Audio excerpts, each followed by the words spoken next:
এখনো ঠিকঠাক হবে বলছে। অনেক কাজ আছে, আমি যাই শুটিংটা শেষ করে এসে বলে দিব না।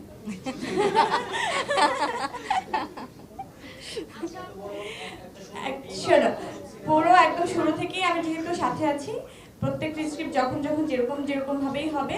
এটা ভালো হয়েছে যে একদম শুরু থেকেই আমরা সাথে আছি। একদম পলিশ হয়ে যাওয়ার পরে যখন থাকতাম, তখন হতো কি আমরা একদম শুরু থেকেই ওই ব্যাপারটা হয়তো সবার মধ্যে যেই ছোট ছোট বিষয়গুলো যেভাবে আসলে ডে বাই ডে ইমপ্রুভ হয়, ওইটার সাথে আমরা থাকতে পারতাম। একটা পলিশ জিনিস আমাদের কাছে এসে পৌঁছাতো।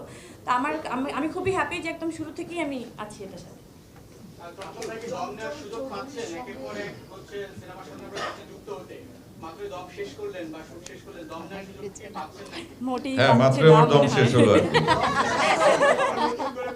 দম শেষ হলো, তারপর বনলতা এক্সপ্রেসে করে একটা স্টেশনে নেমে এবার শাস্তি পেতে আসছি। হ্যাঁ, দুটো ছবি শেষ, এই ঈদেই রিলিজ হবে, দম এবং বনলতা এক্সপ্রেস। ও দুটো ছবি খুব ভালো হয়েছে আমার বিশ্বাস, কারণ ওখানে যারা আর্টিস্ট ছিলেন, কো আর্টিস্ট, আমি যাদের সঙ্গে কাজ করেছি, আমার নির্মাতা এবং টেকনিক্যাল টিম সবাই খুব চেষ্টা করেছে যে ভালো কাজ করার জন্য।